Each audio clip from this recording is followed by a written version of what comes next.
When we invest in ourselves, we all shine. together, we are Black beyond measure.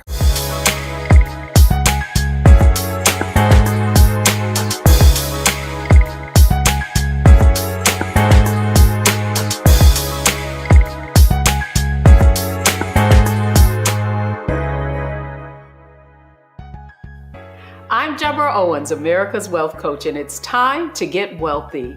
You're going to learn exactly what you need to know and do to finally achieve the level of financial success you desire and you deserve. Have you ever had $1 million idea and wondered if it truly was a good idea and you could take a product to market? According to Harvard Business School, 95% of new products that are offered in the marketplace actually fail. And that's not just, Joe Homey or anybody. Even large companies fail with their products. You remember Coca-Cola and the new Coke? Or maybe you don't remember Frito-Lay came out with a lip balm that tastes like Cheetos. That's what we're going to talk about today. What do you need to do and know to actually bring a product to market and be successful? Well, here are the 3 things you need to know in order to do well. First, you've got to do your research. Second, it's important to build a prototype so you actually have a product that you can then validate and see if you have customers who will actually buy it. And that's why I'm glad we're having a conversation with someone today who had a great idea and she wanted to solve a problem. Sherrill Mosse felt like she was carrying so many bags and was overloaded. She even called the term overloaded syndrome, from a backpack for your books to a package or a bag for your clothes, your workout clothes. She wanted to design something that would give you organization and also be fashionable. She brought that idea to market, and now it's known as Minky Blue. And we want to welcome Sherrill Mosse to Get Wealthy. Thank you for coming to Get Wealthy, joining us today. Thank you so much. I appreciate that. Thank you so much. Yeah, I'm excited to be here. Now, did I describe your idea correctly? You absolutely did. And you hit right on those points. You want to do your research, validate the idea, right? So you hit it right on the nail. Absolutely. So before we get started, I want our viewers to know a little bit about you. I mean, did you dream of creating a product and one day bringing it to market? Was that your background? No, my background is engineering, and I just stumbled upon becoming what I'm known now as the bag lady. What happened was I was taking the train in the city, and I was carrying my lunch bag. I had my laptop. I had my shoes in a plastic grocery bag. Sometimes, we want to switch out those flats and those heels. So I had that bag inside of my tote bag, and I was just struggling with 2 or 3 bags on the train. And I looked around on the train and I said, you know what? There are a lot of women that are carrying two or 3 bags while commuting to work. And that's when I started thinking about this whole bag idea. I'm so glad you shared the fact that you didn't have a background in it, because I think so often that's why people are fearful of bringing their ideas to light, if you will, and marketing it, is they think you need all the technical know-how. And so we on Get Wealthy have a framework for success, and it's called Mindset, Strategy, and Execution. And so I'd like to think about bringing a product to market in that framework. And so you were an engineer. And the question I have is, here you probably worked for a large corporation. Now you're really becoming an entrepreneur. What kind of mindset shift did it take you? Did you have to take in order to bring this idea to light? Yeah, that was a big step because I'm gonna back up a little bit. So I was an engineer at a large company, and then I was laid off, and I started a nonprofit organization, and where I was working with student moms. I was helping raising money to pay for their childcare so they can stay in school. And so even watching the moms with their diaper bag and their book bag, and then me taking the train all culminated in this idea. And so when you talk about the mindset, I was like, well, I don't know anything about manufacturing or fashion design. So when I came up with this idea, fear set in, just like you said, because I didn't really know anything about designing a bag. I didn't know anything about materials or even merchandising or marketing. And so I was literally just sabotaging my own self by saying, you don't know anything about this. You can't do it. So it really took me almost a year before I got started. One day it was a mind shift. It was like, if you don't do this now, I mean, you have a degree in engineering, talking to myself, you can figure this out. So oftentimes, even when we don't know anything about what we're going to make or do, there's such a wealth of information out there, and there's so many resources and people that you can connect to. And that's what I did. That the first thing that you said when you opened up the conversation is do the research.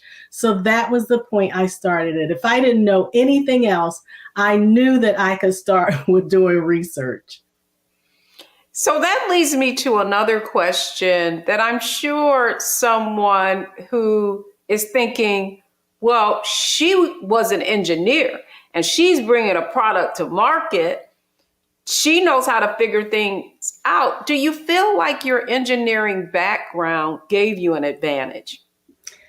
I do, but I often say, it even if I didn't have a degree in engineering, it was about problem solving. We see it every day when people are working on different products. It could be a mom that having a different experience doing something with her child and find it difficult or cumbersome, and she can't find anything.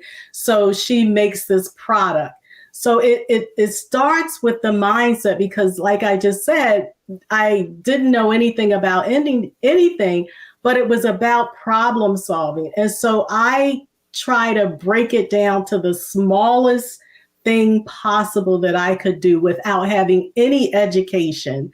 And that is research, networking, connecting with people, getting started at that place. And then finally, how did you were a year and you said it took you a year to actually get started. What do you think the catalyst for you just overcoming those doubts? If someone is having a lot of doubts about getting started, actually delivering some kind of product.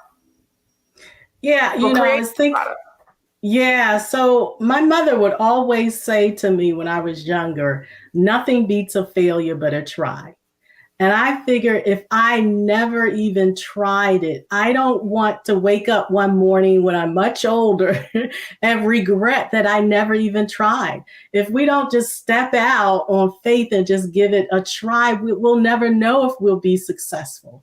And so that's what it was. It's like, I at least got to give this a try.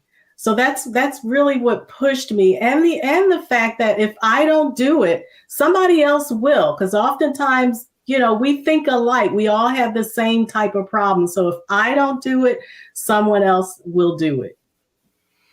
That's a great point, and I'm sure myself included, I've encountered a problem. I'm like, man, I bet you if I created XYZ, this would be a great product. And then you go into the store and you see those products that say, as seen on TV. And you thought, man, that was my idea. You bring up a really good point.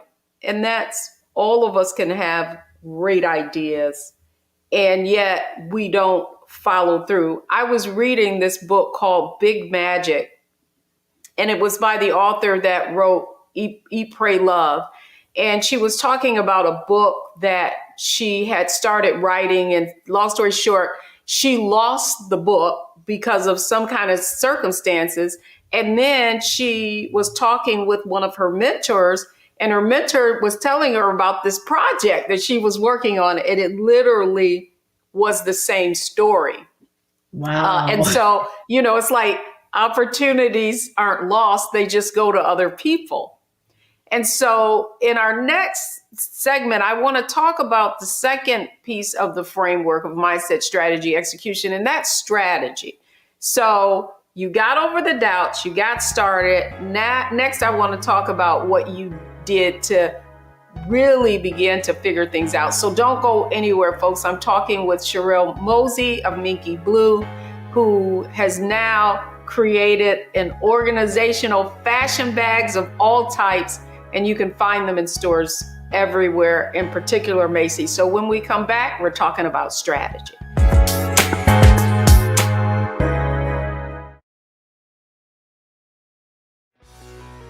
Let's be honest, as successful women, we're crushing it. Maxed out 401k and Roth IRA? Check. Aggressive savings and investments? Check.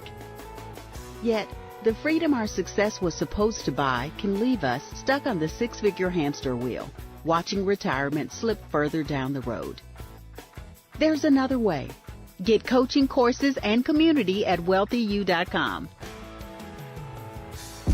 When we invest in ourselves, we're investing in what's next for all of us. Growing, creating, making moves that move us all forward. Together, we are Black beyond measure. When you talk about blackness and what happens in Black culture, we're about covering these things that matter to us, speaking to our issues and concerns. This is a genuine people-powered movement. There's a lot of stuff that we're not getting. You get it, and you spread the word. We wish to plead our own cause. Too long have others spoken for us. We cannot tell our own story if we can't pay for it. This is about covering us. Invest in Black-owned media. Your dollars matter. We don't have to keep asking them to cover our stuff. So please support us in what we do, folks. We want to hit 2,000 people, $50 this month, raise $100,000. We're behind 100,000, so we want to hit that. Y'all money makes this possible. Checks and money orders go to P.O. Box 57196, Washington, D.C. 20037-0196. The Cash App is $RM Unfiltered. PayPal is R Martin Unfiltered. Venmo is RM Unfiltered. Zelle is Roland at RolandSMartin.com. When we invest in ourselves, we all shine. Together, we are Black beyond measure.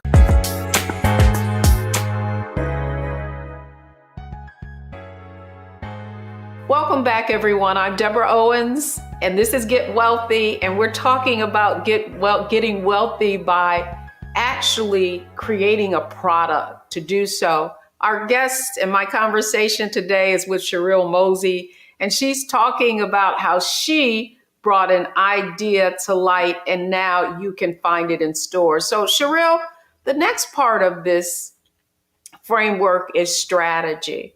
So you did your research, and I think that's where a lot of people get stuck. They'll do the homework, but they won't get started. So then what was your strategy to actually get your first product even manufactured? Yeah. So, the first thing in thinking about this whole bag idea was that if I was going to do this, I had to differentiate my bag from everything on the market because the handbag industry is oversaturated. So how could I differentiate myself from everything else? And so I decided that if I was going to do something, I needed to have a patent. This is the way my mind worked. I wanted to have a patent on my bag, and so I came up with the idea for the organization with a shelf, a folding shelf in the middle of the bag. And I started doing my research again. I started shopping, going online to see if anybody else had this similar idea. I didn't find anything. And I actually started looking at patents. I'm very geeky in that way. So I started looking at patents, doing it that way. But really pushed it over is that I don't sew. I don't draw. So again, I'm like, how am I going to make this bag and kind of bring this idea to life? So what I did is I actually went to Target. I bought a bag of the same shape and size of this bag that I was thinking about. And I just started cutting it up and putting things in place that I had imagined to create this prototype that I envisioned. So I love that because that was really my next question was, how do you create a prototype? That's a great idea. Go find something similar and adapt it to what you already have. But the question I have for you is, in your research, how did you even, you saw women carrying all these different bags. Sounds like a great idea, but how did you determine that there would really be a need for this product before you actually started investing in manufacturing the product?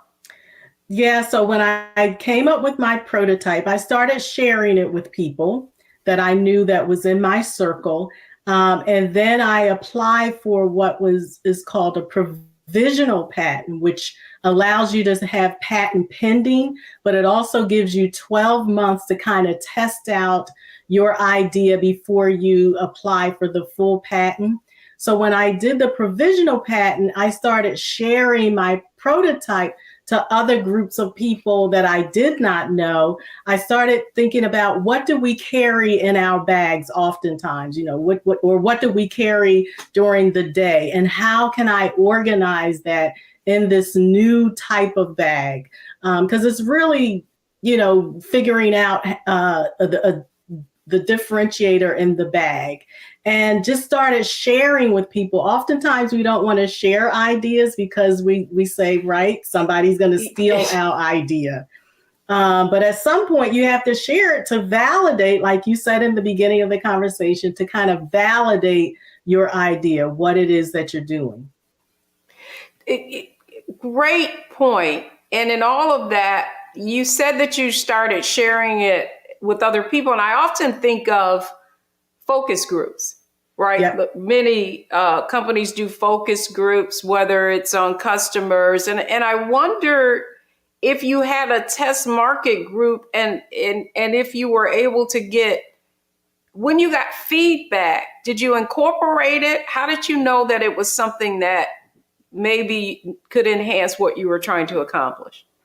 Yeah, so when I was working with the student moms, I had a connection right there with moms and daycare. So I did focus group with the student moms that I was already working with and daycare providers.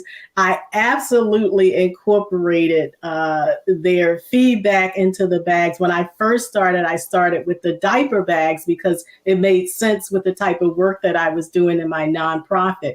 I still incorporate the feedback and ideas that my customers give me today because they're carrying it every day, and it's a large group of women that are carrying. So I always listen to my customers, make improvements on the bags according to what they say. So it is important to listen to the customer, but at the beginning, definitely you want to do focus groups. You want to talk to people. The other thing, you want to build a community, which I did not do when I first started my business, but I think it's very important to build a community even before you launch. Well, you wonder, I mean, that's certainly a great idea. You see it in just about every product that you can think of has some kind of Facebook group or cell communities or messaging communities, that sort of thing. The other question I would have for you, so you would create a community about people who want organization, or if you, because I want to give people some insight, and I think you can learn from what others didn't do. So if you had it to do over, what kind of community would you create? Focused on what? Right. I mean, I would focus on women who carry a lot of bags to work, organization, not just organization, people, not just organization with what you carry, but maybe organizing your closet or organizing your home or organizing your pantry. And talk about work or travel. What do you carry in your bags? What do you pack when you travel? How you pack? So all of those things would have made it easier for me to start selling because I would have had that community up front. And believe me, it was not as easy as this conversation is going in the beginning, because I had a lot of obstacles, a lot of challenges in the beginning. If I had to do it over, I would want to understand manufacturing much, much better than what I did. When I first launched, I had 30% defective bags. So I just want to keep it real with the people because it's difficult, but it's about perseverance. It's about, connecting with people, understanding or wanting to learn, to immerse yourself, determination. So it's all that mindset, right? Because it's going to be challenging. It's going to be difficult. There are going to be some hard times because you're figuring it out. I never did this before. So you're learning, you're failing, you're figuring it out as you go along. Whoa, that's great insight, because here's what I truly believe. I truly believe that you learn more from your mistakes and failure than you do your successes. Absolutely. Because I believe that, sometimes quick success, we can become complacent and think that things are easy, right? So we kind of lose that sense of urgency. Which is what you need oftentimes to bring something to fruition. You need that sense of urgency. And that's what I want to talk about next, is how you actually were able to execute on getting that first product to market and what came after. So don't go anywhere, folks. Coming up, we're going to talk about how you execute on actually bringing your product to market. I'm Deborah Owens. Keep watching. This is Get Wealthy.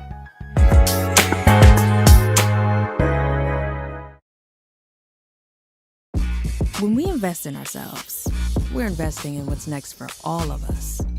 Growing, creating, making moves that move us all forward. Together, we are Black beyond measure. Hi, I'm Dr. Jackie Hood Martin, and I have a question for you. Ever feel as if your life is teetering and the weight and pressure of the world is consistently on your shoulders? Well, let me tell you, living a balanced life isn't easy. Join me each Tuesday on Black Star Network for A Balanced Life with Dr. Jackie. We'll laugh together, cry together, pull ourselves together, and cheer each other on. So join me for new shows each Tuesday on Black Star Network, A Balanced Life with Dr. Jackie.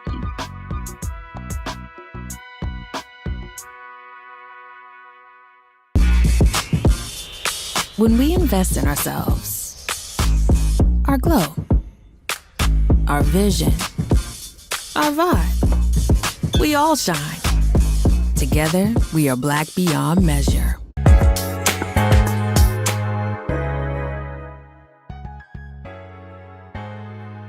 Welcome back, everyone. We're having a wonderful conversation with someone who had an idea. And that idea really stemmed from wanting to solve a problem that she had, but noticed that many other people had too. If that's you, then you want to continue to join in this conversation with me, with Sherrill Mosse. She is the founder and designer of Minky Blue bags. Sherrill, you've given us so much insight, and I love the fact that you've been keeping it real. And so where I really want to go to now is strategy. My first question to you, however, in this segment is, where did you find the money? How much money should someone have if they're going to take a venture and actually manufacture a product? Yeah, that's a difficult thing for me to answer from the beginning because it's something I never did. I mean, that was actually the other thing I thought about. I said, oh my God, if I knew how much money this business costs, I don't know. But sometimes, being naive is to your advantage in being successful, because if I knew half the stuff that I knew, that I know now, I was like, I don't know about this business. But to answer your question, in the beginning, I had some savings, and it's all a mindset, right? Because now you're taking risks with your money. And then I did a crowdfunding campaign. I raised money that way. So it was family and friends and through crowdfunding initially. And then it's loans. And so it's really about finding the money, using other people's money to build your business. And that's basically it. You got to make a way. So you didn't really have sort of like a budget or a business plan. You were more focused on getting a prototype, bringing it to market, and in hopes that the demand would be there and you could sell that product. Yes. One of the points that you made, though, is that you are a first generation. Is that true? Are you a first generation entrepreneur? You know what? My grandmother owned a hair salon, so I'm going to give credit to her. She owned a hair salon. Absolutely. But to the scale that I am now, yes. But, I do want to add that oftentimes there are a few things that keep us from moving forward and starting a business, right? So it's fear and money. And so that was another thing that held me back. I was like, I don't have any money to start a business. So that added into that fear and starting Minky Blue. But it was something, that mindset, you just got to start with where you are and what you have. And then it just, each step you figure things out. Where's the money going to come from? That was my strategy, whether wrong or right. That was the strategy, because oftentimes we don't really have money to start a business, but you just got to go in. Well, I think what's interesting, though, is one of the things that we've seen is this whole startup culture. And you mentioned crowdfunding, and the Jobs Act of, I want to say it was 2014, allowed you now to crowdfund even more without having to get into regulatory issues. If you had access to that knowledge about how to get access to capital as a small business without necessarily having to risk your savings, would you have taken another route? The only reason I asked you this is because one of the things you said out of the gate, listen, I got something manufactured and 30% of them were defective, right? So yeah. I guess if you had it to do over again, would you fund your business a different way? Absolutely. I mean, I came up with the idea in 2012 and I launched in 2014. So there were a lot of things. I just didn't know what I didn't know. And I think today, in the last couple of years or few years, we have access to funds. There's more available. Not that we're all getting the funds, but 8 years ago, I had no idea about equity, raising money, all of that. I had no idea. So I would have absolutely knew that. I think we just have more resources today, but back then I just didn't know. There were as many resources available. And one of the other things I was going to ask, even when we first started this conversation, was if there was someone who you sought out, who maybe had manufactured someone and could give you some guidance. Did you seek out a mentor, someone who already had this experience? Yeah, when I started, I looked for groups that I could connect with.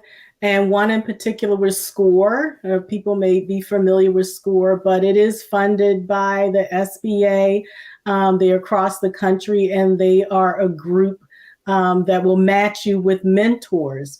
And SCORE is a great organization. So I had connected with a couple of mentors at SCORE that were in manufacturing and business.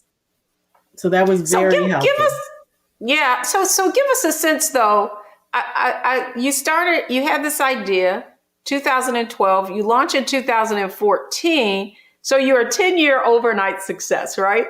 But so now give us a sense of where you are in terms of your business. Where can we find your bags? And they're no longer, I'm looking at all the different types of bags you have behind you. Give us an update on Minky Blue. Where are you now? Yeah, so I've come a long way for somebody who never designed a bag now. I'm into this thing now. I love designing. I love creating. I love problem solving. And so Minky Blue is sold around the world now. We will be in Macy's the end of October, definitely just in time for the holiday season. Yes. And so I'm working with other major retailers for 2023. So this is a very exciting time. There's opportunity for licensing and private labeling because I have intellectual property. So all of that hard work that I did in the beginning is definitely paying off. So it's being patient, right? Because you mentioned 10 years, people would have gave up a long time ago. Some people are successful in 3 years, 5 years. But I am in it to win it, and I'm here, and I'm enjoying myself. I love what I do every day. It's hard, but I love it. Well, what's most exciting is that you have the proof sitting with you right there in the room. And when we come back, what I want to do is go into our Analyze, Optimize, and Maximize segment. That's kind of a lightning round. I want to take everything that you've said, and if somebody were starting out and had an idea and is watching this program, I want them to know the 3 things they need to do. Don't go anywhere, folks. We'll be right back.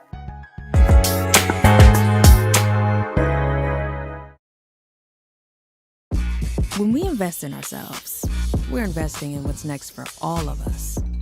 Growing, creating, making moves that move us all forward. Together, we are Black beyond measure. When you talk about blackness and what happens in Black culture, we're about covering these things that matter to us, speaking to our issues and concerns. This is a genuine people-powered movement. There's a lot of stuff that we're not getting. You get it, and you spread the word. We wish to plead our own cause to long have others spoken for us. We cannot tell our own story if we can't pay for it. This is about covering us. Invest in Black-owned media. Your dollars matter. We don't have to keep asking them to cover our stuff. So please support us in what we do, folks. We want to hit 2,000 people, $50 this month, raise $100,000. We're behind 100,000, so we want to hit that. Y'all money makes this possible. Checks and money orders go to P.O. Box 57196, Washington, D.C. 20037-0196. The Cash App is $RM Unfiltered. PayPal is R Martin Unfiltered. Venmo is RM Unfiltered. Zelle is RolandSMartin.com.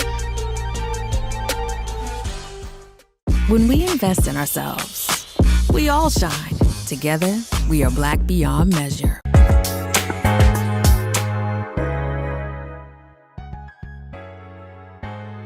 I hope you're enjoying this conversation. It's time for our Analyze, Optimize, Maximize segment. If you're someone who's been thinking about an idea and now you want to bring it to market. We have Sherrill Mosse here.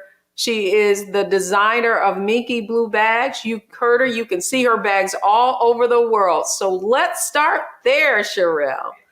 So analyze, optimize, maximize. So based on what you said today, watching this program, if I were someone who wanted to bring a product, what do I need to analyze first in order to take the first step?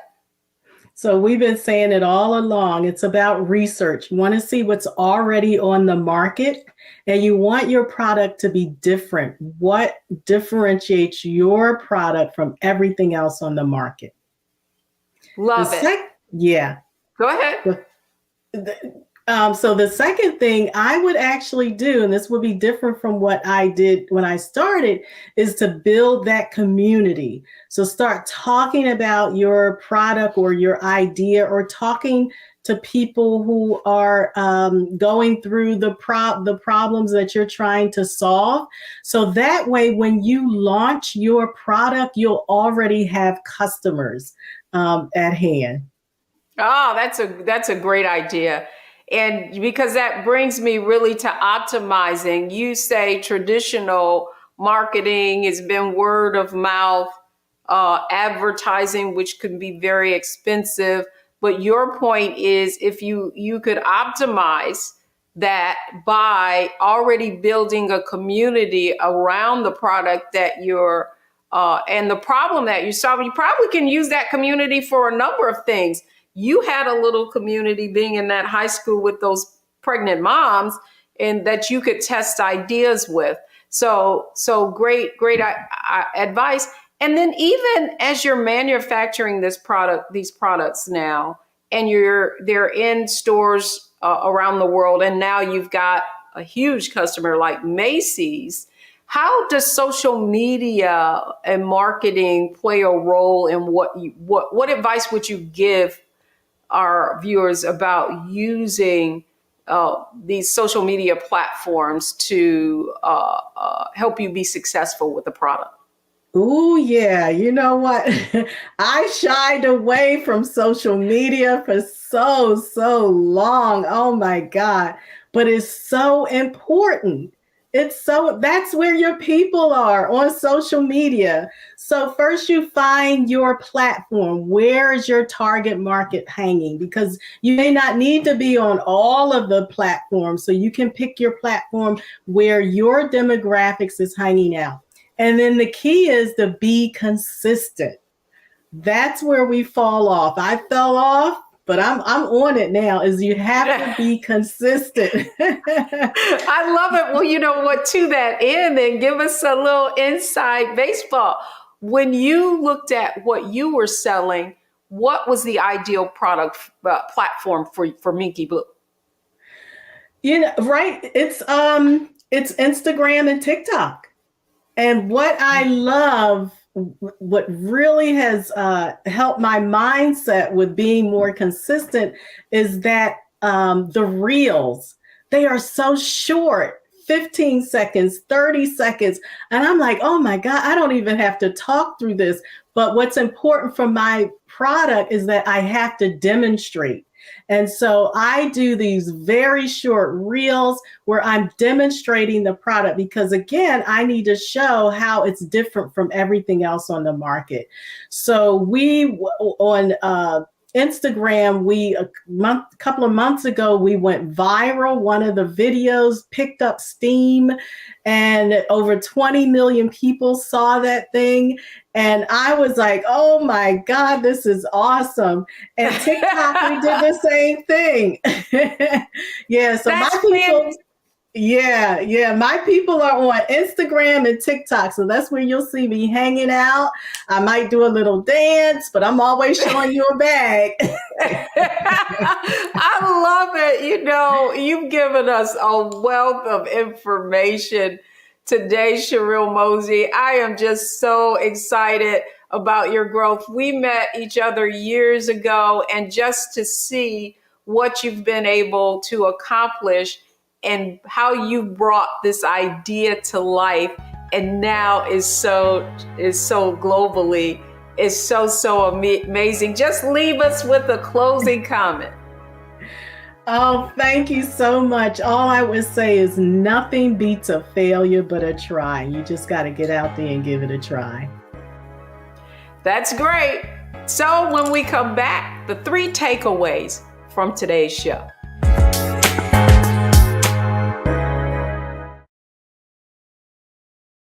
When we invest in ourselves, we all shine. Together, we are Black beyond measure. Hatred on the streets, a horrific scene, a white nationalist rally that descended into deadly violence. White people are losing their damn minds. As an angry pro-Trump mob storms the U.S. Capitol, we've seen shootings. We're about to see the rise of what I call white minority resistance. We have seen white folks in this country who simply cannot tolerate black folks voting. I think what we're seeing is the inevitable result of violent denial. This is part of American history. Every time that people of color have made progress, whether real or symbolic, there has been what Carol Anderson at Emory University calls white rage as a backlash. This is the rise of the Proud Boys and the Boogaloo Boys. America, there's going to be more of this. Here's all the Proud Boys, guys. This country is getting increasingly racist in its behaviors and its attitudes because of the fear of white people. The fear that they're taking our jobs, they're taking our resources, they're taking our women. This is white fear.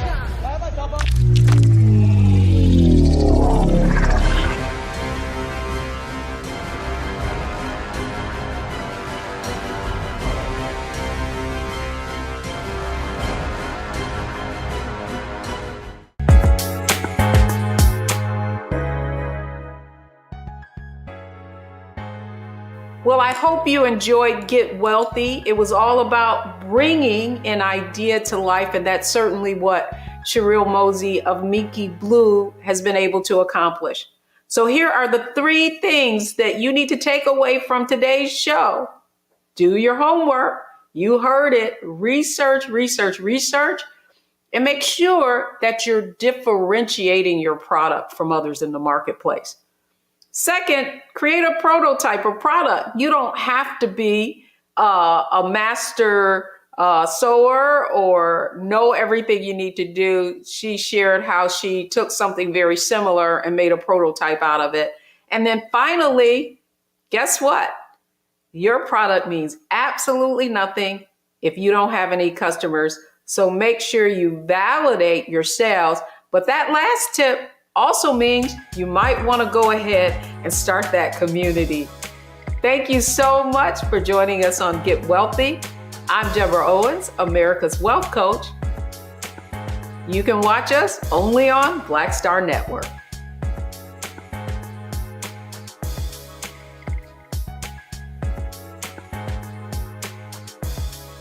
Fantastic.